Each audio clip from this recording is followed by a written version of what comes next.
Hello there, and welcome to the sixth YouTube episode of Israel Explained. Today we're going to talk about the brewing crisis in U.S.-Israeli relations. You could be forgiven for experiencing whiplash. It was just the other day when President Biden said that, quote, he ran into trouble and criticism when he said a few years ago that you don't have to be Jewish to be a Zionist, and I am a Zionist. Well, he also said that the United States will continue to supply Israel until Hamas is defeated. But today, comments came out of unprecedented level of criticism from President Biden towards the Israeli war effort and towards Benjamin Netanyahu specifically. It was at an event hosted by an AIPAC member when Biden gave several quotable nuggets. One was that Netanyahu is, quote, a good friend, but I believe he needs to change. He also talked about how Israel is using bombing indiscriminately, something that he hasn't done in this phase of the war so far. Here's the quote. One of the things that Bibi understands is that Israel's security can rest on the United States, but right now it has more than the United States. It has the European Union, it has Europe, it has most of the world supporting them, but they're starting to lose that support by indiscriminate bombings that take place. And finally, he said that Netanyahu cannot rule out the creation of a Palestinian state in the future. So all three of those things put together have a very clear picture emerging of Biden's dissatisfaction with Netanyahu. That's nothing new. We were completely aware of the fact that Biden feels this way, but so far he's been very hesitant to voice that. And even the way that he voiced that now is, I believe, carefully measured. I think that one of the things that some people are going to say is here we are, Biden's putting his foot in the mouth again. It's good old Gaff Joe. But I don't think so. I think that what we have here is a very carefully orchestrated message to Israel. And here's why I think that. He didn't go and say this on the record in front of the cameras so that there's a certain amount of plausible deniability, a certain degree of intimacy by saying this to AIPAC, saying, okay, we're keeping this among friends. We're not airing our dirty laundry completely to the world. But of course, he knew, and he might have even made sure that this was leaked. So it's an attempt to show we're still airing our criticism among friends, but we're on the verge of making this more public. Also, because there's such a variety of comments here on different elements of Israeli policy on Benjamin Netanyahu personally, it's not just a one-off sentence. It's several sentences painting a picture. So clearly, it's a fierce warning to Israel. There's more than one component on it. He's saying that Israel needs to change its government. He's saying that Israel needs to be more discriminate in its bombings. And he's saying, and I believe this is by far the most important element of the warning, that Israel has to accept that a Palestinian state is the end goal of the post-war process.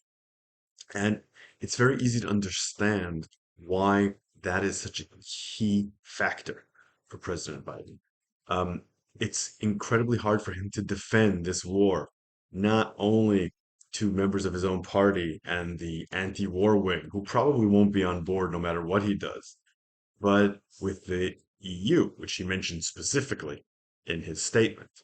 How do you support the Israeli takeover of Gaza if Israel plans to take over Gaza in order to keep it? That is a nightmare scenario for President Biden. If Israel stays in Gaza, starts building settlements in Gaza, and therefore makes a Palestinian state in the future less likely, and makes another war in Gaza eventually whole but guaranteed. And part of that is because he's in an election year.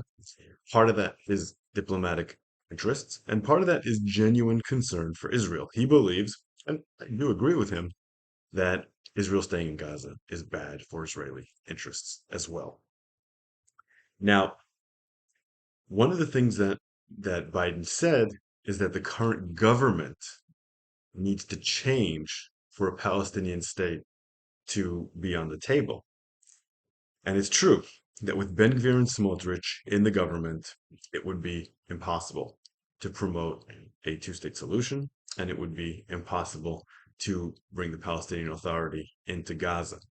But they may not be the main problem. Even if they were removed from the government, which I don't believe Netanyahu has any interest in doing, Netanyahu seems to believe that his best way of staying in power is his good old traditional form of fear mongering, saying that only he can prevent the a rise of a Palestinian state based on terrorism in Gaza. In a statement that Netanyahu released yesterday, he said that he's going to make sure that Gaza doesn't become Hamastan and Gaza doesn't become Fatahstan. So ruling out, obviously, Hamas, which everyone rules out, and a return of Fatah. Um, Most Israelis do support Netanyahu, or at least the right wing certainly does support when he says that the Palestinian Authority should not be allowed back into Gaza. But of course, that is the main thrust of the American post-war settlement. And it's hard, as I've said here repeatedly, to get support for the United States' vision of it if Israel keeps going out against it. So there are also reasons that what the United States is suggesting with the Palestinian Authority is looking increasingly unrealistic, aside from Netanyahu's objections to it, right? Which, of course, is an important issue. But the international press focuses a lot on the U.S. and Israel as if the Palestinians don't have any agency. But as Palestinian media has revealed in the last few days, there have been negotiations between the Palestinian Authority and Hamas over the future of Gaza. And according to those negotiations, the PA is looking to add Hamas as a junior partner in its government as it goes back into Gaza. That makes sense from PA's perspective because if Hamas is part of the government and Hamas is so much more popular than the PA, they'll be able to have a lot more legitimacy from the Palestinian people. But of course, neither Israel nor the United States are going to agree to Hamas being part of any coalition that governs Gaza or agree to it becoming part of the coalition that would also govern the West Bank, which would be part of it. Now, this move is nowhere near reaching fruition. According to recent reports, there's a conflict inside Hamas over this. Hamas in Qatar, led by Ismail Haniyeh, is trying to get Hamas into this coalition government with the PA, and Abbas is amenable. He said he sees Hamas as something you can't destroy, but rather an inseparable part of the Palestinian nation. But in Gaza, the leader of Hamas is, as we know, is Yahya Sinwar. And Sinwar doesn't want to have any talks about a post-war solution.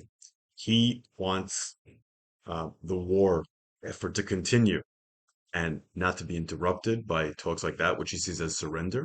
And I think he also wants Hamas to have complete ownership over Gaza in the long term. So this is nowhere near resolved. And um, the American vision of the PA, a reformed PA taking over, are being challenged.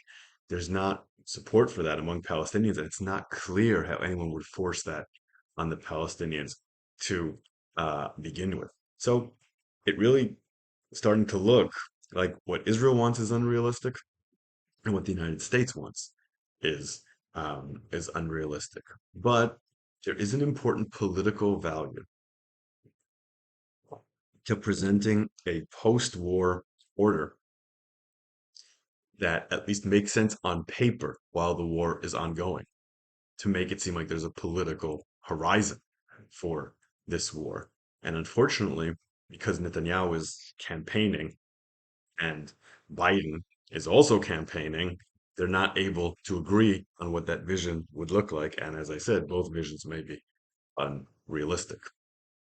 So, probably the best thing everyone could do right now, as the war is in its most intense and vulnerable point, is to sweep the issue under the rug, to make general platitudes that everyone can live with and get on with the war.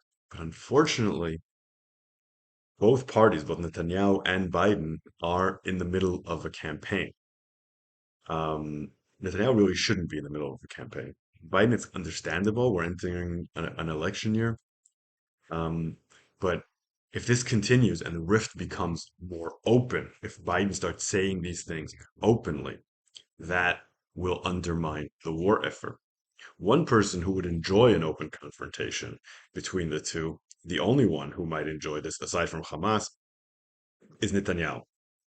And I say that because if Netanyahu looks like the brave Israeli prime minister standing up to the bullying American president who's trying to derail the war effort, that is a narrative that appeals to right wingers. It doesn't appeal necessarily to centrists, maybe to some. It certainly doesn't appeal to left wingers, but it does appeal to Netanyahu's base. So, on some level, Netanyahu is probably going to want to play into this. He's going to want to make Biden look bad so that he can stand up to him. Because the more he stands up to him, the better he looks.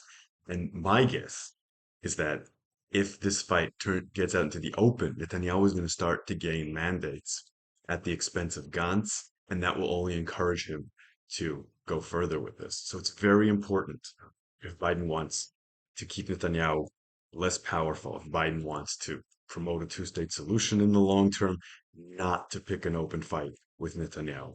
It's not going to help the war effort, and it's not going to help him achieve his goals. So, okay, that's it. Enough about that. We'll be following this very closely here because this is a issue that could affect the entire outcome of the war and of the solution that will come after the war. Got a couple of questions from you guys. Thank you so much, as always, for your amazing questions. Linda Bedwell asked, "Is it possible the IDF is somewhat slowing down its offensive in the West Bank due to public opinion?" So, a couple things about that. First of all, I wouldn't describe what the IDF is trying to do in the West Bank as an offensive. What the IDF has been trying to do in the West Bank since late 2022 is disrupt the terrorist infrastructure in the area through what Israel calls rolling military operations. And that hasn't slowed down. Three terrorists were killed just last night in an operation. And my guess is when you wake up tomorrow, when Israelis wake up tomorrow, they'll find out that there were more clashes in the West Bank. Hopefully, that went the IDF's way.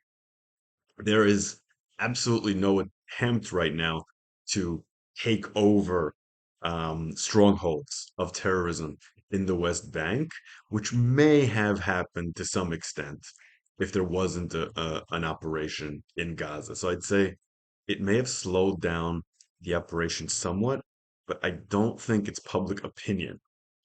I'm not sure the world is all that focused on what Israel is doing in the West Bank. A lot of it is because Israel doesn't have the forces. Sure, it has the forces to do these operations every night, but if matters in the West Bank really escalated and it turned into a full-on rebellion that involved all the terrorist organizations and a lot of the civilians, Israel would have trouble finding the personnel to deal with all that, especially since the war in Gaza involves several IDF divisions.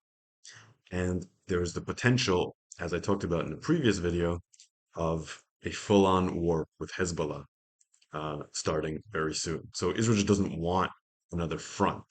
But I would say that it's always slowing down its operations in the West Bank somewhat to begin with. And public opinion is not what it's about. That's how I see it.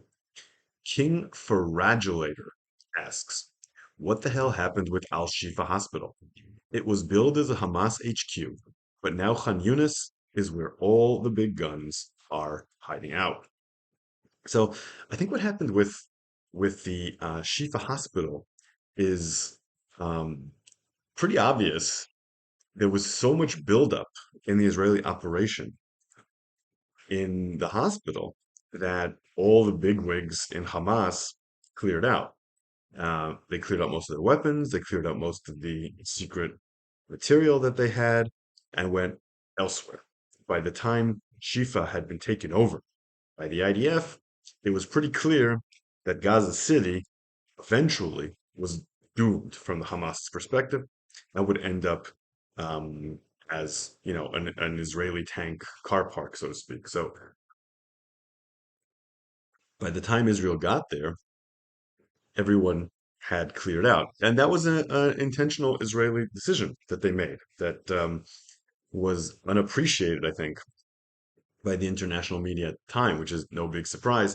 Israel preferred to avoid killing patients and staff in the Shifa hospital to gaining any kind of strategic surprise and being able to apprehend anyone underneath. So the IDF has video up of the tunnels underneath the hospital, and they show a very large and impressive complex there that is largely empty. There were hostages there. There were commanders there. There were secret operations taking out of there. But giving several days for Hamas to clear out, it was obvious that there would be nothing there. And Hamas decided to make its stand in Khan Yunis, thinking that the IDF wouldn't necessarily have the time or the will to go all the way down there and take over the entire city. They were hoping that the ceasefire would stop. I think that more people will stay in Khan Yunis because it's not clear that the IDF will stop at Khan Yunis. So, like going to some other city almost seems pointless at this time. And maybe they're also hoping that another deal can stop Israel before they take over Khan Yunis. But ultimately, thing with Shifa, there was too much warning. And with that much warning, what are you going to find? So it's not that the reports that we were talking about with Al Shifa were wrong. It's just that things were cleared out of there in time. Okay, so that's our video for today. If you have any questions for next time, leave them down in the comment section. Make sure to subscribe to this channel. Tell everyone how awesome it is, and we will see you all here again tomorrow.